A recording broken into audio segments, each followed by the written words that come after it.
Finner du noe, eller?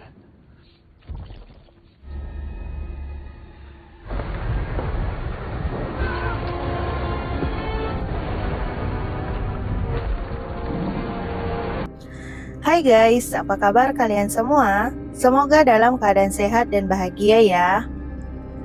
Kali ini kita akan mereview sebuah film yang berjudul Troll. Film ini rilis pada tahun 2022.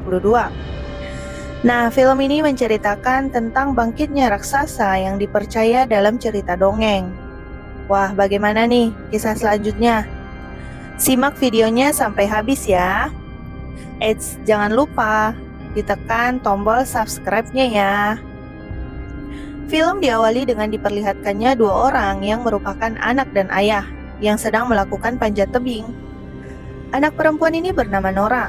Saat tiba di atas tebing, ayah menceritakan kisah dongeng tentang batu raksasa yang hidup di zaman dahulu.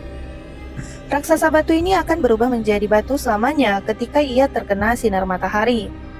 Nora pun tak mempercayainya. Bagi Nora, cerita dongeng hanyalah cerita fantasi manusia. Namun ayah Nora pun mengatakan jika terkadang ada beberapa cerita dongeng itu benar-benar kenyataan. 20 tahun kemudian, diperlihatkan sekumpulan orang yang sedang mencari jejak fosil dinosaurus di suatu tempat. Nora yang tumbuh dewasa kini menjadi bagian dari penelitian jejak makhluk purba di negaranya. Saat menggali sebuah tanah, dia menemukan fosil dinosaurus yang terkubur di dalam tanah selama ribuan tahun. Hal ini pun membuat pimpinan serta teman-teman dari Nora pun ikut senang. Scene berpindah ke daerah pegunungan, yang mana saat itu pemerintah sedang melakukan proyek untuk menggali Gunung Dovre, yang nantinya akan mereka jadikan sebuah jalur kereta yang baru. Namun proyek itu mendapatkan rintangan dari beberapa pihak.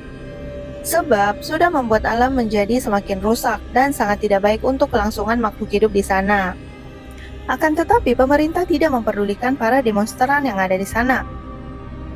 Mereka pun mempunyai rencana lain, yaitu meledakkan gunung agar pekerjaan mereka lebih cepat selesai.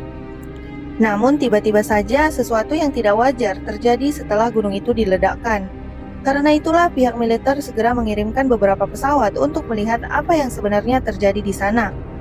Setelah pesawat militer menelusuri area gunung itu, mereka menemukan kalau ada jejak kaki raksasa yang sedang menuju ke arah selatan. Hal itu pun membuat pihak militer segera melaporkan kepada Perdana Menteri karena mereka takut akan berbahaya nantinya. Hingga akhirnya Perdana Menteri dan asistennya yang bernama Andreas akhirnya datang ke markas besar militer Norwegia. Di sana juga hadir Nora yang kini bekerja sebagai ilmuwan. Dalam rapat itu, para ahli mulai berspekulasi tentang jejak kaki yang mereka temukan. Namun anehnya, tidak ada satupun dari mereka yang percaya bahwa bukti yang ditemukan adalah jejak kaki. Karena secara logika, tidak akan ada makhluk yang memiliki jejak kaki sebesar itu. Pikiran itu pun terbantahkan saat mereka melihat sebuah bukti rekaman video dari ponsel salah satu demonstran. Dalam video itu, terlihat jelas bahwa ada sosok monster batu yang keluar dari gunung dan melindas sebuah rumah yang dihuni oleh warga sekitar di sana. Namun beruntungnya pemilik rumah itu berhasil selamat. Setelah mereka sembunyi ke dalam basement, saat mereka kembali ke atas, rumah mereka telah hancur lebur akibat diinjak oleh raksasa itu. Setelah itu, Nora dan Andreas langsung dikirim untuk melakukan penyelidikan di sebuah daerah bernama Lesia. Nora dan Andreas bertemu dengan kapten militer yang bernama Chris. Chris menjelaskan bahwa mereka telah menyisir wilayah itu, dan jejak kaki makhluk itu berhenti sekitar 20 km dari lokasi tersebut. Kemudian mereka menginterogasi salah satu pasangan lansia yang terkena imbas akibat monster batu itu. Sepasang suami istri ini berkata bahwa monster batu itu tampak seperti gunung batu yang bergerak. Selain itu, mereka juga mendengar suara raungan sendu dari monster tersebut. Setelah itu Nora meneliti jejak kaki dari monster batu tersebut. Sayangnya ia tidak menemukan tanda-tanda genetik apapun selain adanya batu dan juga tanah. Hal ini pun membuat Nora teringat akan dongeng troll yang sering diceritakan ayahnya dahulu. Karena semua yang ia selidiki kali ini sangatlah mirip dengan troll yang selama ini hanya dianggap sebagai dongeng saja. Untuk memastikan lebih lanjut, Nora pun mendatangi ayahnya yang berada di daerah pegunungan. Saat bertemu dengan ayahnya, Nora pun melepaskan rasa rindu karena sudah lama tak bertemu selama puluhan tahun. Di dalam rumah ayah Nora terdapat beberapa gambar raksasa yang diyakini jika raksasa itu sebenarnya nyata. Nora kemudian menunjukkan rekaman video sebelumnya tentang apa yang terjadi di daerah pegunungan.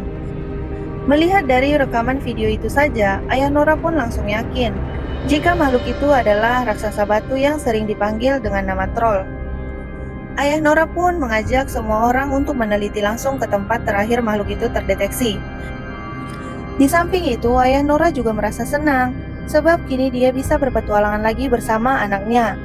Saat tiba di daerah pegunungan, ayah meneliti jejak kaki raksasa tersebut yang berhenti di suatu tempat. Hal ini pun menjadi tanda tanya besar. Mengapa jejak kaki itu hanya berhenti di tempat itu saja? Saat sedang mencari tahu tentang jawabannya, terdapat kedipan mata dari troll yang berada di belakang Nora dan ayahnya. Benar saja, bangkitlah troll atau raksasa batu yang dikatakan oleh ayah Nora sebelumnya. Troll itu pun mencoba mengejar Nora dan yang lainnya karena mereka telah mengganggu tidur siangnya troll. Salah satu pasukan militer yang bersama dengan Nora, dia pun mencoba melakukan siaran langsung ke Istana Negara agar semua anggota pemerintahan bisa melihat secara langsung tentang troll atau raksasa tersebut. Setelah cukup mendapatkan informasi, Nora dan yang lainnya pun memutuskan kembali ke markas. Sesampainya di markas, anggota pemerintah sama sekali tidak percaya dengan apa yang sudah dilihat oleh mereka. Hal itu pun membuat mereka mengusir ayah Nora yang dianggap mengalami gangguan jiwa. Perdana Menteri juga akhirnya meminta Nora untuk menyerahkan kasus ini kepada militer. Hal itu pun tentu saja membuat ayah Nora kecewa. Karena apabila mendapatkan dukungan, mungkin saja dirinya bisa mengatasi troll tersebut tanpa harus melakukan kekerasan. Akan tetapi Nora meminta untuk ikut bersama ayahnya dalam penyerangan malam ini. Singkat cerita, sampailah di tempat penyerangan. Nora yang putus asa, dia pun memilih kembali ke teman-temannya. Akan tetapi ayah Nora menyemangati anaknya. Dia yakin jika anaknya pasti bisa menyelesaikan misi ini bersama-sama. Walaupun Nora tak diizinkan untuk terlibat di misi ini bersama pasukan militer, dia tetap memaksa untuk ikut serta dalam misi ini.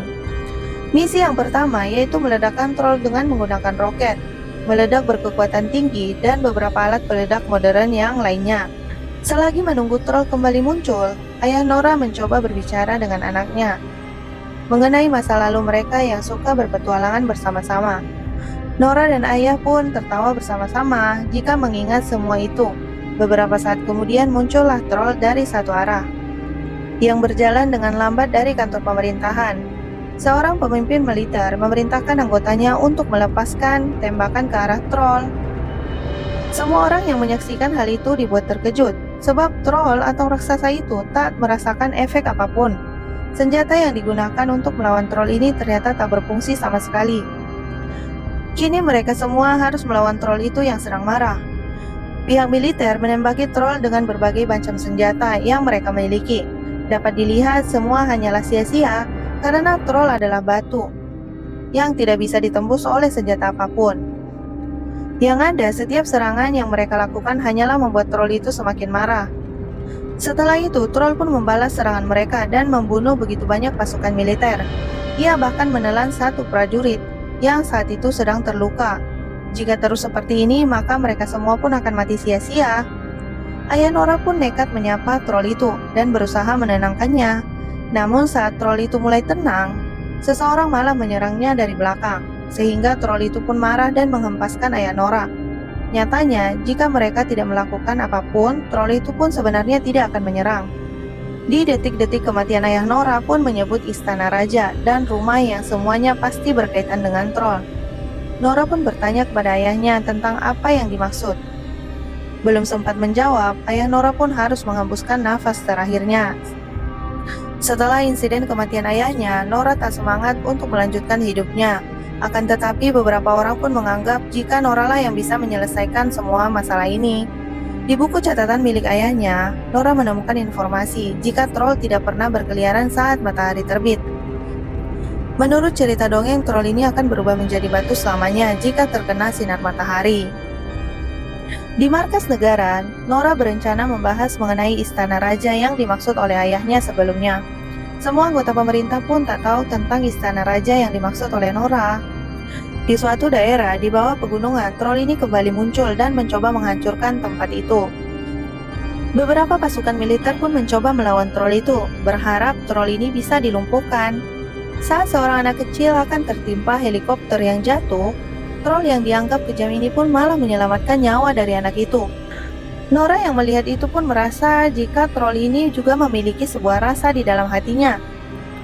Di dalam berita televisi, semua negara memberitakan troll atau raksasa batu ini yang dianggap sangat berbahaya dan juga kejam.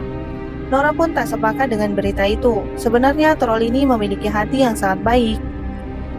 Akan tetapi karena mereka berusaha menyerang, troll ini pun menjadi marah.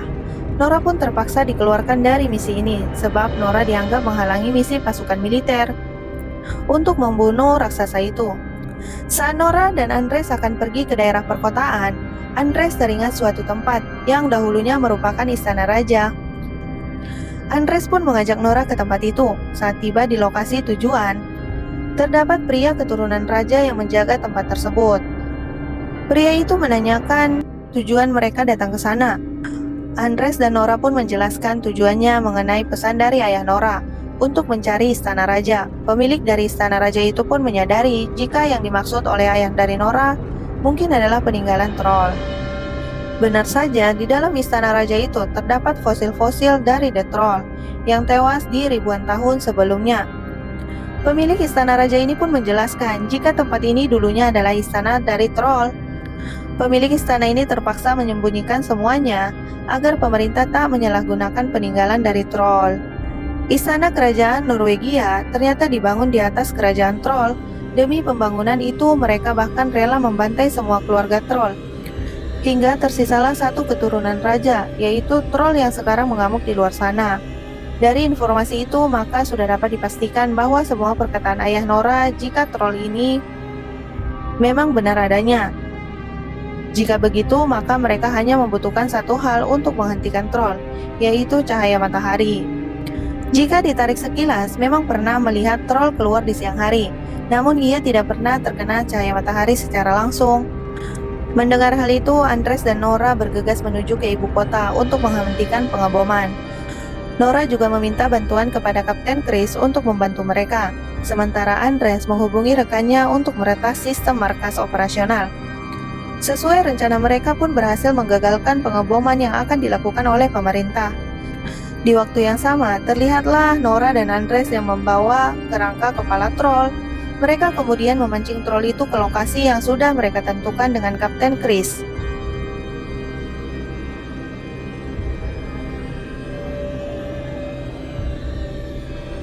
Sesampainya di sana, Kapten Chris menyalakan beberapa lampu penerangan, yang membuat troll itu pun kesakitan.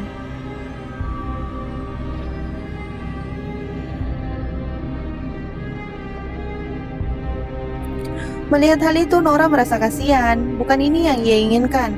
Ia benar-benar tidak tega mendengar raungan kesakitan dari troll tersebut.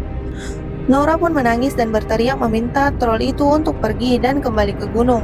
Namun di saat itulah matahari mulai terbit dan membuat troll itu terbakar dan berubah menjadi bukit batu.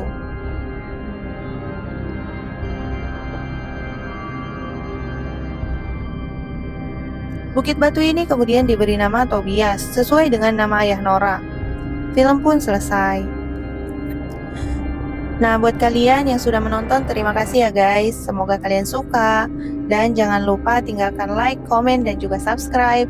Next video apa lagi nih yang akan kita review? Komen ya. Bye-bye.